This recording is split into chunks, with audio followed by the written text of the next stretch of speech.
Aya, sawa. Tumkaribishe Levi kwa makofi. Naomba tumkaribishe Levi kwa makofi. Asante. Thank you.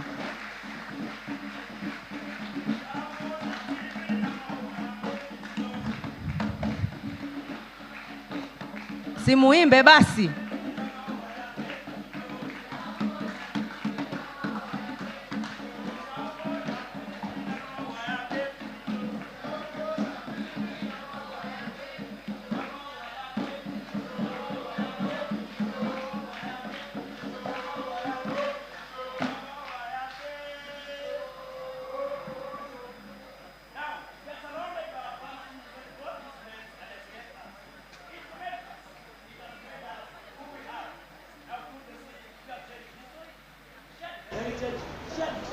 Triumphs. Now the sea for us is a substance delicacy like kole kole, jodari, calamari, papa, and gisi. Language came through the sea. That's why they say that kizungu kilikuja na meli. Now, thanks to the sea, we have seen the rise and fall of empires. We have seen shifts, major shifts that have made Mvita, or Mombasa, no, or Mombasa as we call it now. And a metropolis that is playing host to the 4th edition of the Pwani Innovation Week. Mombasa is cool. You have seen that, right? Mombasa is clean too. You have already seen that. Mombasa is going to become the city of the future. Sustainable, livable, lovable even. Now, tourism thrives, right? Culture thrives. Language grows, dies, resurrects, and each and every generation comes with its own ways of dealing with it. Now, Nairobi has its sheng. Nairobi has its sheng. Wasem tem nim nini na kulombo dov. Naona? Mvita also has its sheng. Waindawa, Nisanga, Nshinga. That is Mvita. Now, before I tell you about Mvita, now I'll say this. But it has not always been this way. Mombasa comes from a place of trauma. The traumas of today are the byproduct of yesterday's resilience to overcome the city's resilience. That's called it Mkisiwa cha Mvita. The island of war. The island of battle, both from within and without. But let me tell you something. Wherever there is war, peace is always just around the corner. Now in peace, we thrive. A church alongside a mosque. Abajuni next to Apokomo. Mwenga, angwenga, hangwenga. Mwalimu wehu wakiche aifa ze Kiingereza aifa madamu teacher walika musiti dauni wakwara zulu ya kitanda kwenye godoro my head ni kichwa two legs ni magulu my riga kunendela my nose longe chikwe huni pula nyire my nose longe chikwe huni pula nyire. My name is Muhammad, but you can call me Buddy. My grandfather and his grandfather and his great-great-grandfather, both the same name. Now tracing back to the 16th century of a man, Muhammad Badi Karama, and one of his wife, Biasha, from whom we trace our Swahiliness. While he was Mkilindini with Giriama roots, Biasha was from Pate royalty, the island of great poets like Mwanakupona, Said bin Abdallah bin Ali bin Said, Bwanangasho, and so many others. But before I tell you this, I will tell you the story of Mombasa. Not as it is now today with beautiful roads, tall buildings, sandy beaches, and big hotels, but from the perspective that was handed over to us from one generation to another. Mombasa has an intriguing backstory. And it's by understanding this that we get to appreciate every effort that this city has made, whether good or bad. But before I tell you the story of this city, let me tell you the story of Buddy now. Buddy himself. He's neither a hero nor a villain of this story. He's an important comma that generation after him continue telling the story of Mvita. And when also my time comes, I'll also put a comma. And where people will also continue telling this story of Mvita. So Buddy was a traditional healer. He was an imam at Mnara Mosque, which was funded by Shahan Vita, and a madrasa teacher. In his youth, Buddy was a fisherman. He could go as far as Kiunga and Mogadisco just to fish. Yes, he could just go and fish. So he knew the sea very intimately, that he treated this as a living thing. Yes. Now you can listen to me, right? So, I said that he knew the sea very intimately, that he treated this as a living thing. He could see boats capsize and its men being swallowed alive and never to be seen again. So, this was a matter that could bring chaos, you know. So one day, he could see also this, the same sea. This sea could bring slavery. Our men and young women who went to the Indian subcontinent to work for the slaves as slaves. The sea also brought the slave ships that contain our young men and women, bonded and shackled like animals. For most of the African men and women, the sea was to become their graves. But Buddy knew all this. Buddy knew all this. So he thought this was coming now. So one evening before Suleimani, the Muadini at Buddy's mosque went around calling the faithful ones for the Maghrib prayers. Then a restless evening with blew the wind from the south, you know. It blew the wind from the south. Then a day later, Bakar's fishing boat was blown from Kilwa with news of marauding foreigners that attacked the city, ransacking its gold and killing its rulers. So Buddy was very sure that the sea was sending a message. He had no doubt.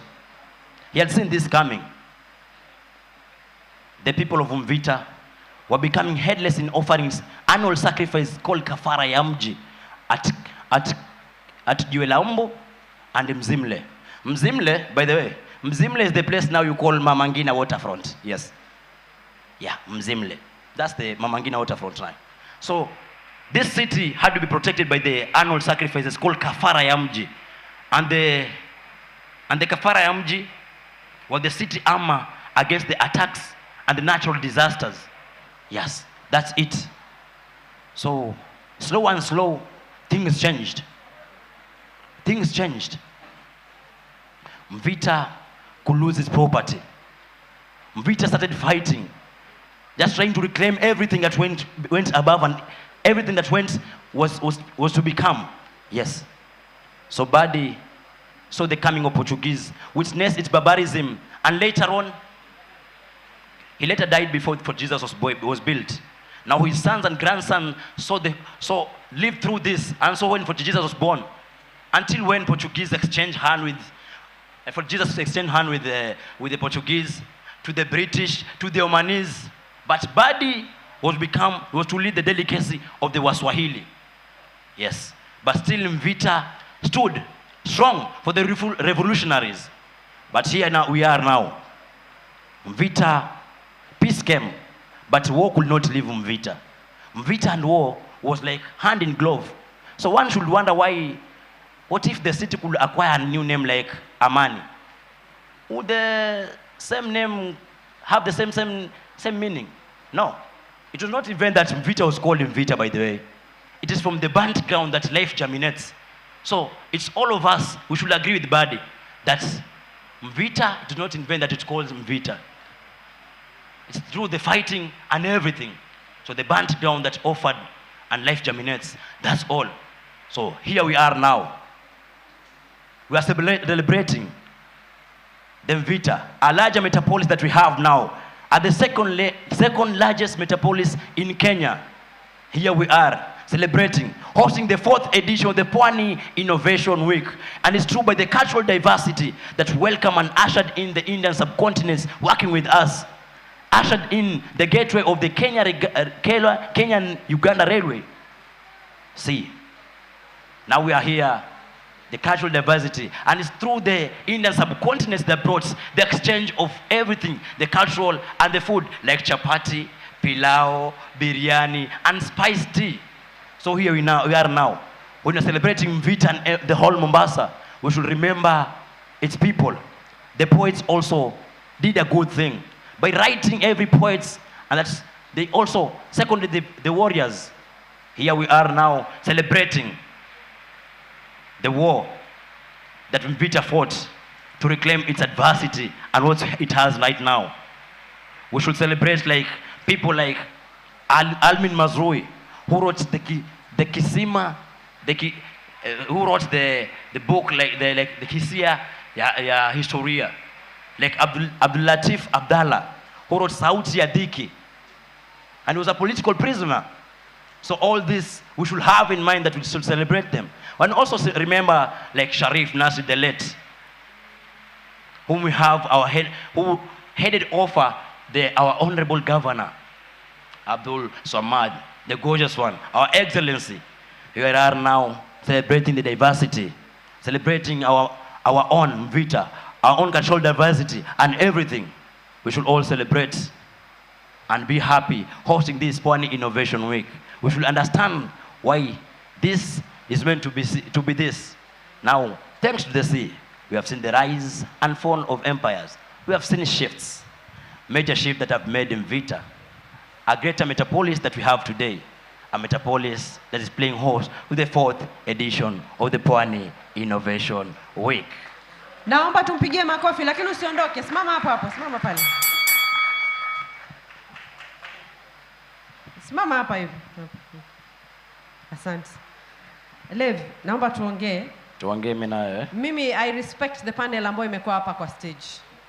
And why? Because we are trying to safeguard the coastal culture. And one of the biggest attributes of the coastal culture is the Swahili language. Thank you so much, Abu. Now, Levi, uko salama? Mimi niko salama, sijui wewe. Kabisa, niko poa, nashukuru. Alhamdulillah. Waishi wapi? Mimi naishi Likoni. Niambie kitu moja ambacho wewe mwenyewe wapenda kwako wewe mwenyewe. Ambapo napenda? About you. About me. Kwa Kiswahili. Kwa Kiswahili. Mimi ni mtu ambao naweza fanya lolote wakati wote na najiamini. Wewe ni mtu ambao unaweza fanya lolote wakati wowote na unajiamini. Ndio. Naomba tumpigie makofi. Kwa hivyo ni kusema ya kwamba, manake mimi najua wewe ni storyteller, si ndio? Kwa hivyo ni kumaanisha ya kwamba hiyo story yote ungeisema kwa Kiswahili. Naweza sema kwa Kiswahili. Haya, tumpigieni makofi. Haya, ondoka. Asante. Asante, aleta. He's an amazing storyteller. I just don't understand why hiyo story haikusema kwa Kiswahili. So, like, I think like our panelists said, that is something that we need to encourage, especially with our young people. So, thank you so much, Levi, for that story. Now, kuna kitu moja ningependa kusema. We have a job fair going on at the moment, but then we have less than 30 to 40 minutes to wind up this session. Yeah, my next speaker is just looking at me like, what are you saying? And the Secretary General Haja ongea. We have less than 40 minutes because I need us to visit the job fair. Why? Because the Pwani Innovation Week is all about connecting job opportunities to the young people. Jana tuliulizwa if we have ideas, and we said we have ideas. Some of us have some businesses. Some of us are looking for jobs. So today in the job fair, what it is all about, it's connecting jobs to the young people. So bila kuharibu wakati, ningemwomba the Secretary General, Red Cross, Ahmed Idris, tafadhali. Thank you so much, and we are so sorry to make you wait for so long. Naomba tumpigie makofi for the patient. Thank you so much. So karibu sana, this is your time. Thank you. Kindly take as short time as possible. Thank you. You can hear me well?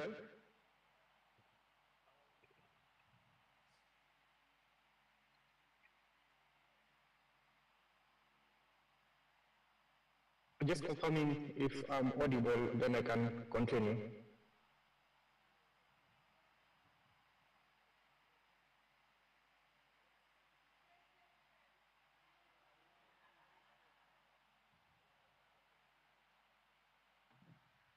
We can hear you. Okay, great. So first, thank you. I really enjoyed waiting online. Very interesting stories from the gentleman storyteller who spoke before me. First, thank you for having. We really have loved to join you in person. It's always enjoyable to be in Mombasa, but unfortunately, we have to do with technology for today.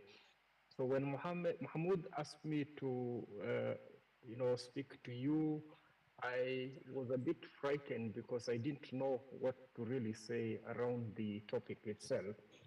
And the more I thought about it and the more I thought about what I know about innovation and what I don't know, and it reminded me of something really, really similar to the work on innovation. Today, it's really difficult to have anybody leading an institution or involved in public life who does not talk about innovation. But yet, very few people are committed to the ideals of innovation. And so, as I thought through this, I just try to find something really similar to that, which is the concept of democracy itself. Everybody says they're committed to democracy, including the worst of dictators. But at the core of it, very few of us get it right. And so I wanted to make about 4 main points, and I'll make it easier for you, Madam Moderator, by being very brief. I just want to highlight why the work that we are doing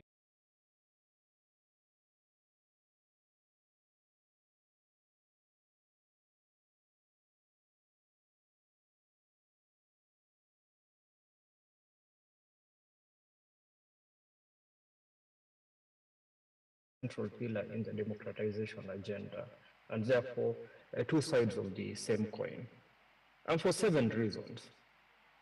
One, if we talk about innovation the same way we talk about democracy, there is one core objective, which is to create value, to grow people, to create the value and potential of people, to create and grow the value of communities and the value of countries. That's the core objective of both innovation and the work around democracy. So this is the first concept that we have to remember. The second thing is that every time we talk about innovation in the same spirit about talking about democratization and democracy, it is not something to be reached and concluded. It's not something to be achieved. It's a continuous process. It does not have an end. It's a constant search for opportunities. Both are about planting the seeds for the future today, but that future is never going to be reached. It is not a future that we reach, then we sit back and say, we've achieved, we've closed. The same way we can say that we have become democracy, or we've become a democracy, we've become fully democratized. It is a constant seek for perfection. It is the same way that innovation itself is a constant seek for perfection, change. How do we just continuously create value? But we have to remember that as we sit where we are seated today in Mombasa, in many other countries, both democracy and innovation are under threat from a very uncertain future. And a commitment to their core values prepares us for that future. So basically, it is a very interesting cycle that the very future that is both a threat to innovation and to democracy is the very future that we want to, as a community, as a people, capture and get right. So it starts a cycle, which I will talk about next. The fourth point that I want to highlight is the idea that both innovation and democracy relies on one core tool, which is the freedom of expression. And it's that freedom that we're celebrating. We're celebrating Mr. the freedom Ahmed, that boosts sorry, creativity. Mr. Ahmed, kindly switch on your camera. It's off. Kindly. My camera is on unless the network is poor. Okay. And seeing that I'm calling from a developed country, I want to think that the network here is good. Hiyo ni dis. Hiyo ni dis, sindio? No, nasema tu, ni kusema tu. Naambia huyo jamaa aache kuteki hiyo photo namuona. Haya, hivi am I mshatuambia sisi visible ni now? third world country. Thank you. Now we Is can it okay see you. now? Yes, thank you. Yeah, so we're encouraging Hamud to do more innovation on his access to internet at the Swahilipot. So maybe I'll continue. What I was saying is that at the end of the day, our work on innovation, our work on democracy is going to rely on the concept of freedom of expression, the freedom to boost creativity, the ability for people to associate between themselves, to grow, share ideas, do collective thinking, and support each other. And that is going to be the future of developing communities. How do we associate with each other? How do we exchange ideas? How do we freely express what is in our mind and express ideas and share them? And remember, freedom of expression is the core part of democracy, the very democracy that we talk about every day and say that is under threat. The fifth point is both our work on innovation and democracy places the individual at the center. You remember Kipchoge's famous argument that no human is limited. And the belief that people fueled by ideas, given the space, can unleash their potential to make the world a better place is something that we must invest on, from an innovation perspective, but also from a democracy perspective. Both rely on the creativity we talked about, both rely on individual participation, and both are people-centric. The sixth, which is the second last point I want to make, is both democracy and innovation can inspire fear in people. The potential outcome of both democracy and innovation is that it can be far-reaching. It threatens the status quo. It sometimes even disconnects people from the core experience that they're used to. It is very disruptive. Both democracy and innovation can be disruptive. So therefore, it is natural that there is a level of resistance to both democracy and innovation. The people who don't want change, people who get interrupted by change, and people who do not benefit from change. The reason why I emphasize on this point is, at the end of the day, just like democracy, innovation is not going to be supported by everyone. We may think it is good, acceptable, encouraging, but not everyone encourages it. Finally, there is an egg and chicken situation on the seventh point. Democracy inspires innovation. Democracies tend to facilitate individual freedom and inspires innovation. Products of innovation, including technology, creative spaces, foster a culture of democracy. So we ask ourselves the famous question, which one comes first, the egg or the chicken? Is it that innovation fosters democracy or democracy fosters innovation? You can debate that for the entire of your life.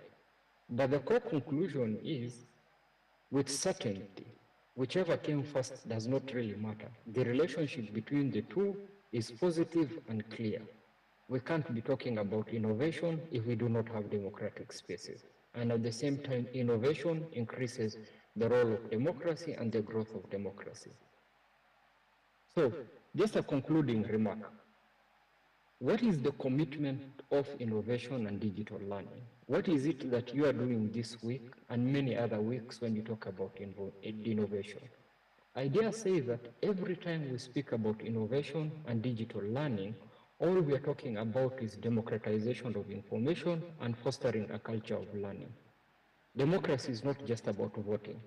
It is also about other processes that increase people to be part of decisions that affect their lives and solve problems that face them. Now, what inspires me about the work of Swahilipot and our partnership between Kenya Red Cross and Swahilipot over the years is the commitment to make public life more equitable and participatory. Creative spaces, including our partnerships with the IOB Labs, the spaces that you're enjoying this week in the Innovation Week, they target to amplify, to inform, and to support voices of citizens and the ordinary person to have a say in their own future. So it is important that we see your work in innovation as an integral part of the democratic agenda of the country. And that is really, really inspiring. And with that, I want to hand over to you.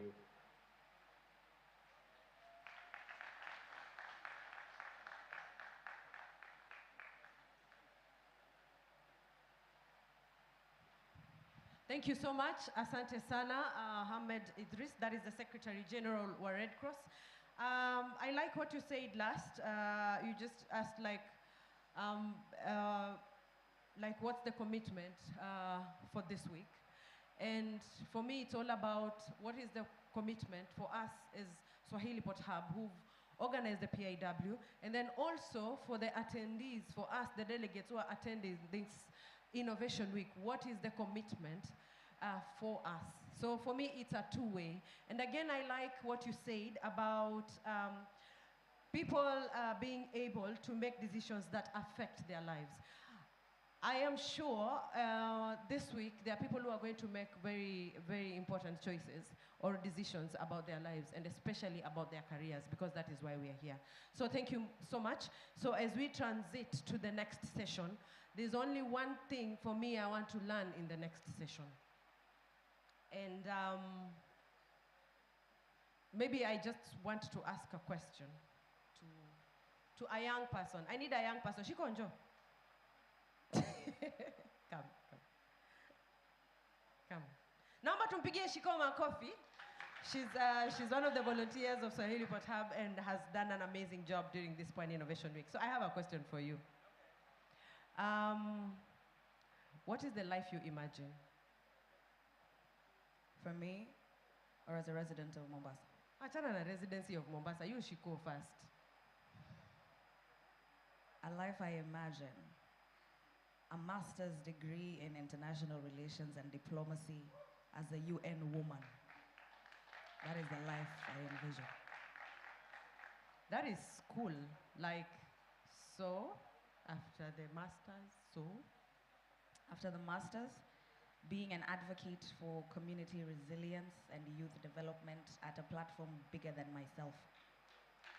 Mnamsikia huyu mtoto akiongea lakini? Naomba tumpigie makofi mazuri. Thank you, Shiko. Please, you can have a seat.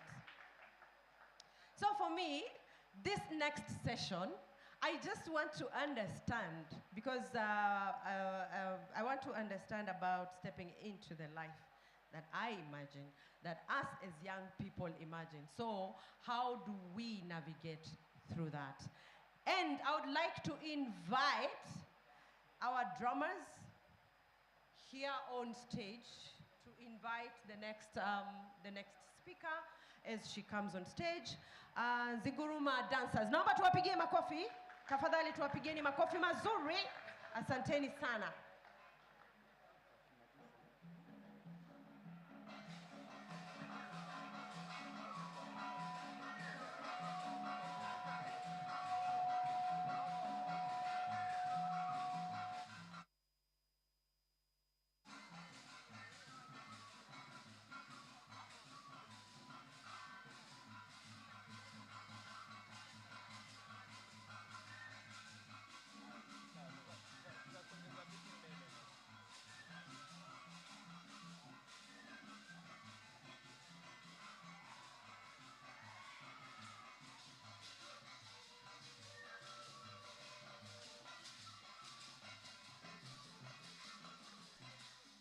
Assalamu alaikum and good afternoon to everybody. How are you all doing? Mko sawa? Fantastic.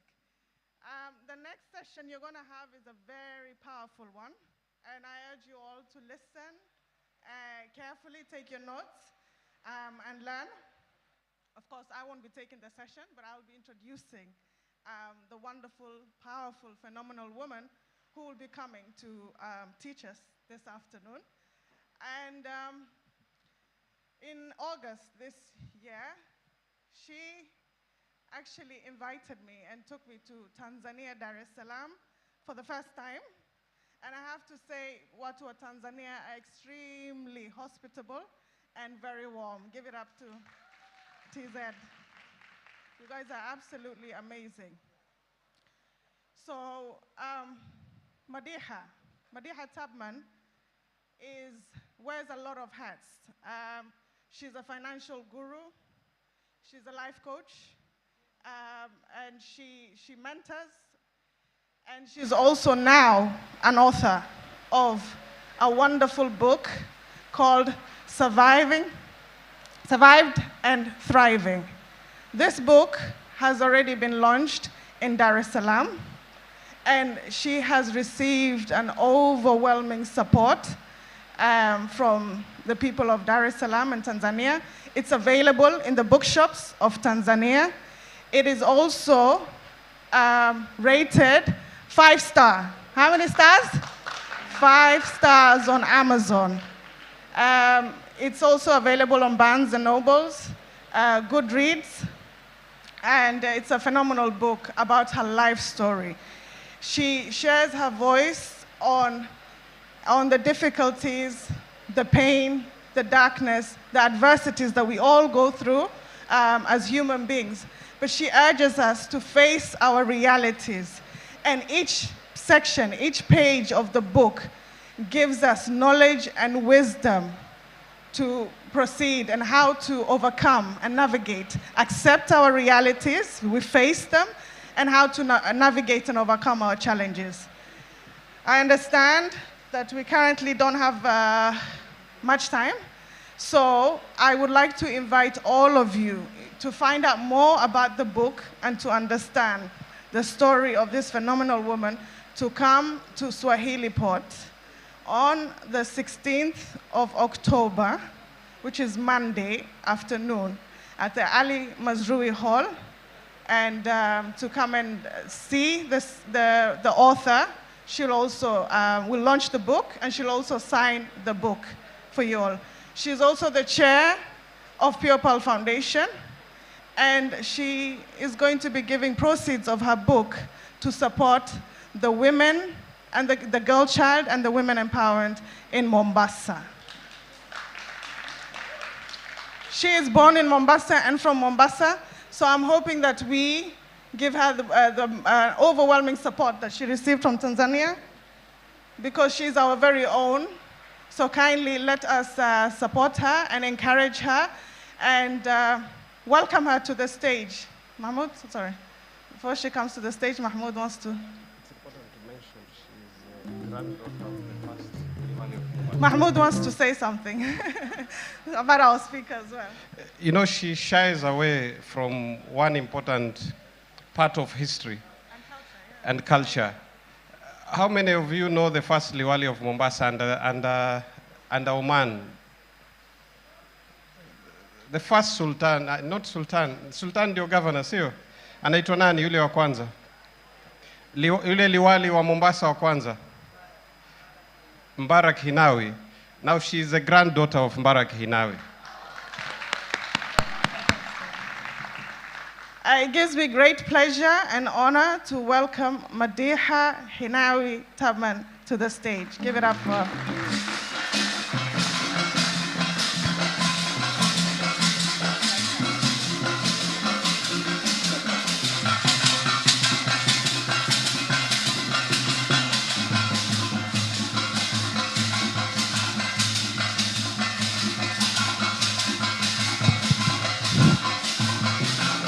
Assalamu alaikum. Hamjambo? Sasa hapa leo nimesikia kuhusu heritage, nimesikia kuhusu culture. Kuna msichana hapa amekaa, amezungumza Kiswahili, hakutia neno moja la Kiingereza. Hongera sana. Sasa wengi wakisikia Kiswahili changu wanasema hichi si Kiswahili cha Mombasa. Kiswahili changu mimi ni mchanganyiko. Kiswahili changu ni cha Mombasa na Kiswahili changu ni cha Kitanzania. Kwa sababu mama alikuwa Mtanzania na baba ni Mombasa. Nimezaliwa hapa Mombasa, I'm very proud, hapa Kibokoni.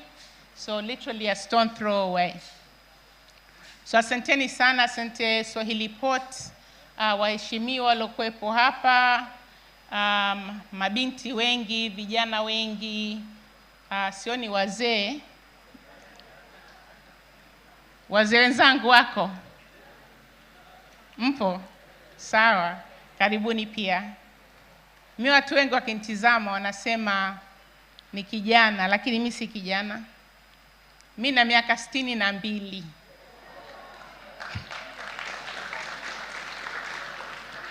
Kwa hiyo kama mnataka kunipa shikamoo, semeni sasa. Marahaba. So I don't know if we're ready with the presentation. Bado? All right, unfortunately nimeweka kwenye USB, but I was just informed that it's corrupted. So thank God nimekuja na laptop. So they're just trying to power the laptop ili tuanze hii presentation. So again, jina langu Madiha Hinawi Tubman. Maybe I do shy away because I believe somebody else's legacy is not mine. we need to develop and build our own legacies. Mnakubaliana? Kwa hiyo tafadhalini, hakuna kitu hapa that nyinyi mu shy away from. I'm sorry, nazungumza Kiswahili na Kiingereza. Nimeishi nje miaka 42. For 42 years nilikuwa Marekani. Na sasa nimedecide kurudi nyumbani. Nyumbani ni Mombasa na nyumbani ni Tanzania. Mimi ni Mount Kilimanjaro, by the way, niko kote kote.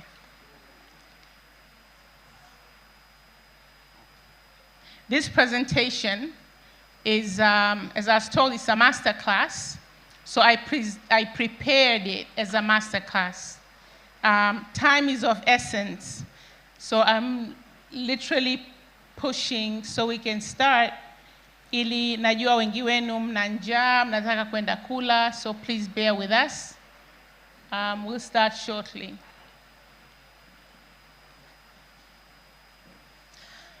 I'm just going to keep introducing myself. I'm a transformational life coach. How many of you know what that means? Transformational life coach. Anybody? Anybody wants to try? Don't shy. Don't shy away from any questions. We learn by answering questions, and even if we do make mistakes, we're still learning, because most of us learn through mistakes. So anybody wants to try a transformational? Yeah, I see some people have phones. They're looking it up. Anybody? What we do, I'm sorry, go ahead, please. To help people transform their lives and actualize their dreams. That's exactly what we do. But can I really transform your life? Can I really transform your life? Yes? Yes, you just shook your head, no. I can't. Tunasema tunaweza kuchukua punda, tukampeleka kwenye mto, lakini hatuwezi kumforce yule punda kunywa yale maji.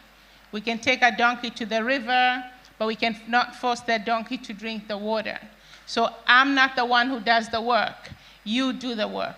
What I do something called evocative coaching. You come to me as a client, I evoke out of you what it is that you want to do, so actualize your dreams. So that's life coaching. I just established or registered a company right here in Mombasa. It's operational because, again, I've lived in the United States for many years. I have a lot of clients that I work with, but if some of you will be interested, and again, don't shy away. You can always come and see me. Don't worry about the price. What I want you to worry or aspire are the results you will get from the kind of coaching that I do. Are we ready yet?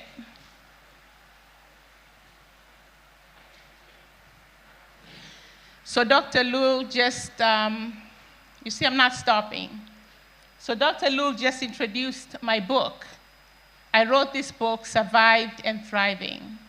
Proud to say it's gotten 5 stars on Amazon already. The book was launched. The book was launched in Dar es Salaam, Tanzania on August 19th, 2023. And why Tanzania? In honor and memory of my beloved mother. So ndo nisema siwezi kuchagua huku wala huku, lazima ni saa ingine niende kule, na sasa niko hapa. And Dr. Lulu was there to celebrate with me. It's a book that was very, very well received, I mean, beyond my imagination. But it's a dream that I actualized, because when we put our mind to anything, what can we do? We can achieve. Do you all agree with that?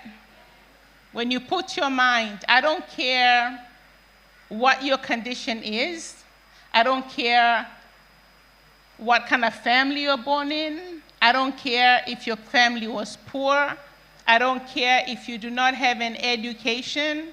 If you have a dream, you can actualize that dream, because dreams come from us. It's your dream. Who dares tell you that you cannot achieve that dream? I see the technical team is still trying. Are we almost there? All right, I'm told we are almost there. So before I proceed, I know I'm putting the cart before the horse, but anybody has a question so far? Anything I've said that has resonated with you? Anybody? Don't shy away, please. Go ahead.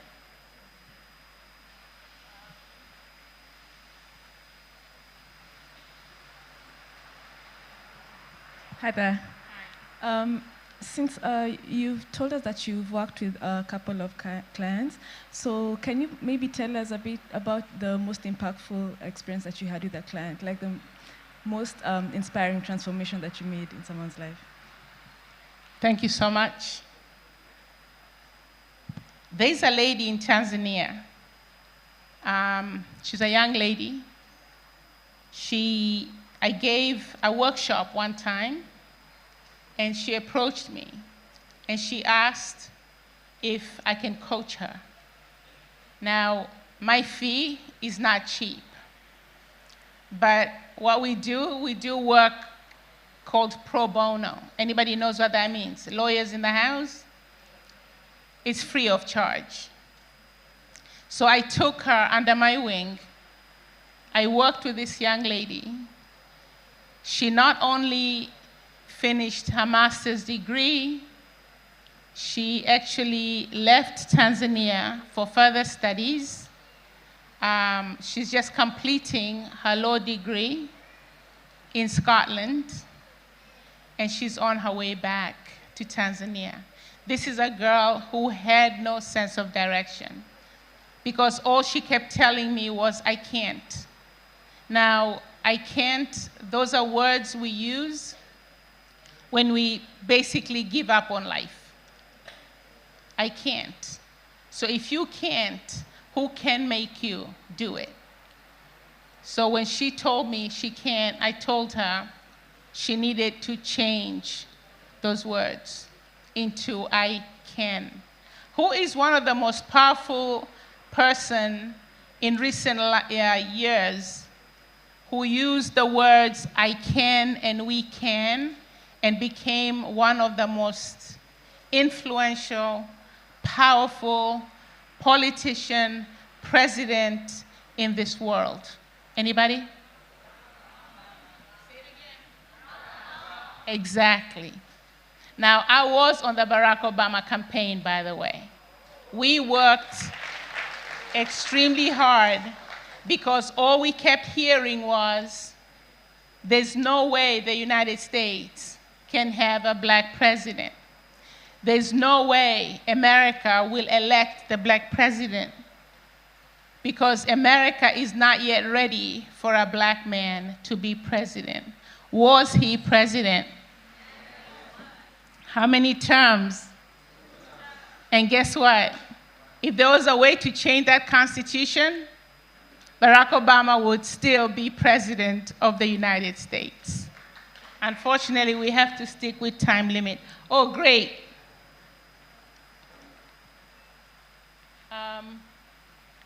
Can anybody see this pointer? It's like a red dot. Anybody? No? Well, this is going to be the signal. Anybody seeing it? Where? Oh, right there. So I'll put it there. Mnaiona? Mnaiona? Technical team? IT? You see it?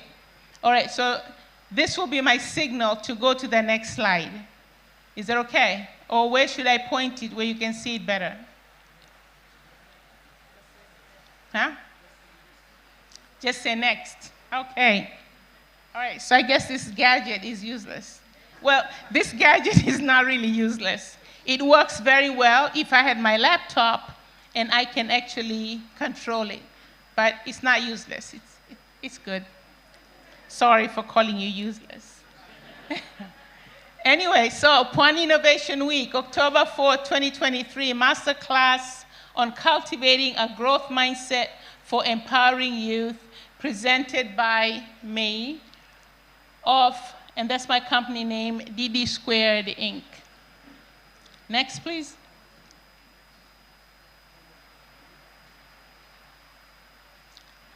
So welcome to this masterclass on cultivating a growth mindset for empowering youth. I promise to make it fun and engaging through storytelling and short videos. My request is A, silence please. So please refrain from unnecessary talk. 2, audience participation, don't be shy. And 3, phone etiquette. Kindly put your phone either on silent mode or on vibrate. I know our phones are our lifelines, but sometimes they are a nuisance to your neighbor. So kindly put it on, if you have a call coming through, kindly put your phone on vibrate. Next, please. So why is a growth mindset necessary for empowering the youth? The importance of having, we're going to look at this, the importance of having a growth versus a fixed mindset, and highlights and benefits of a growth mindset for youth. Next, please.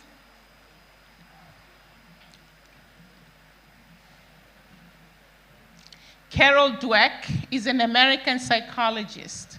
She is known for her work on motivation and mindset.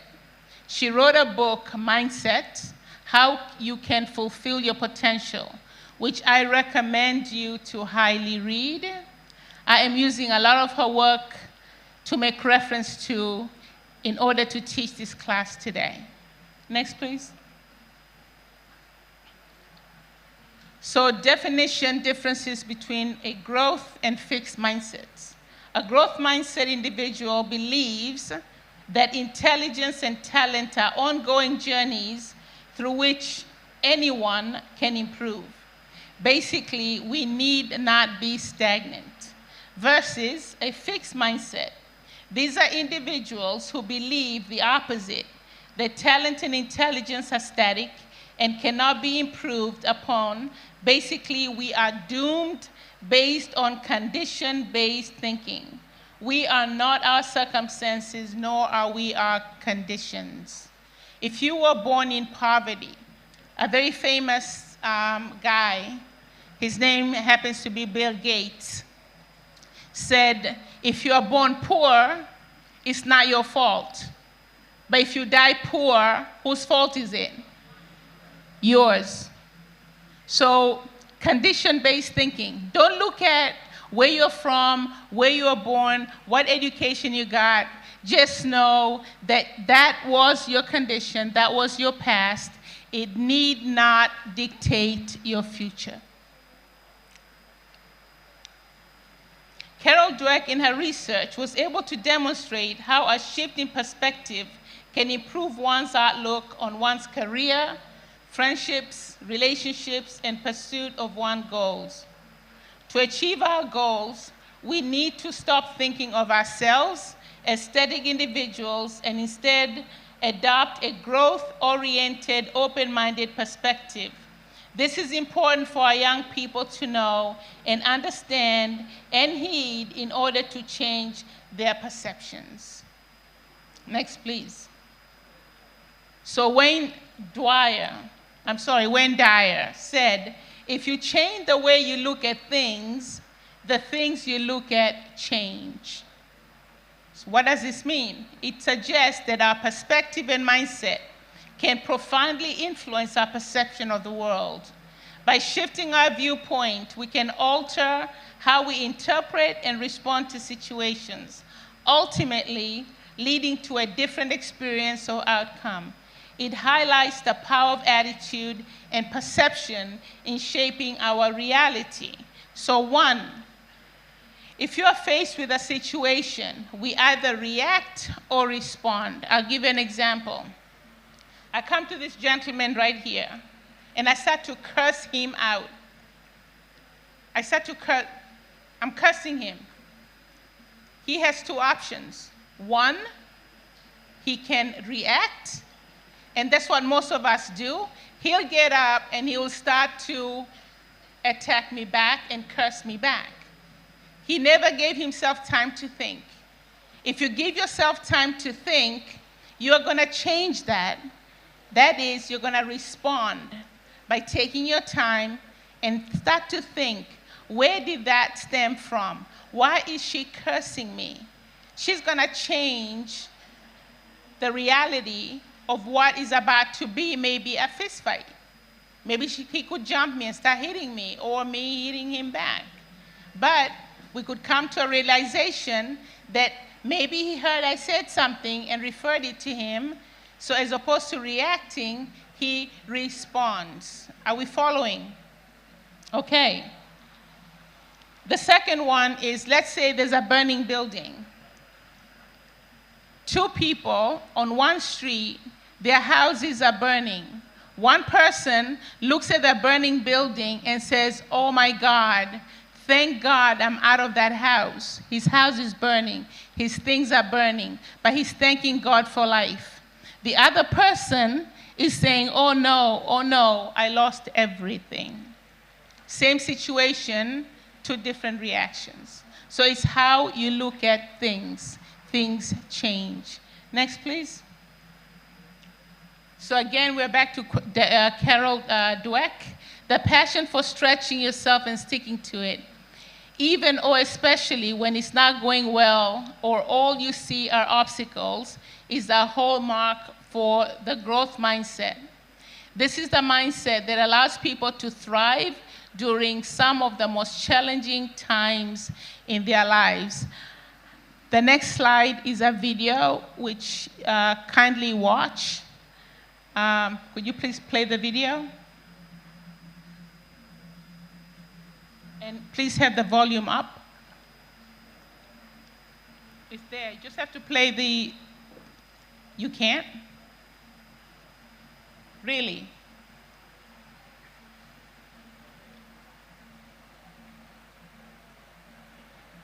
Nothing?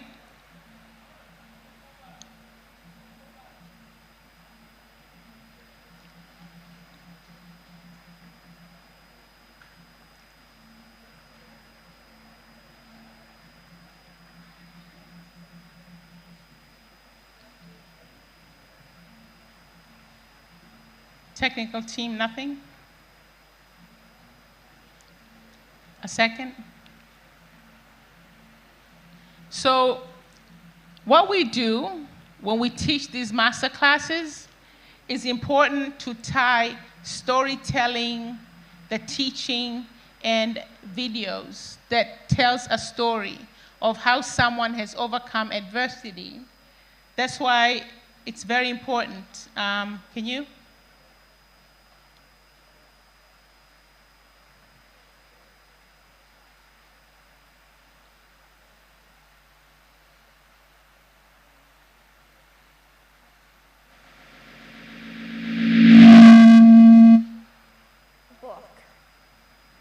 And you were the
It is not death.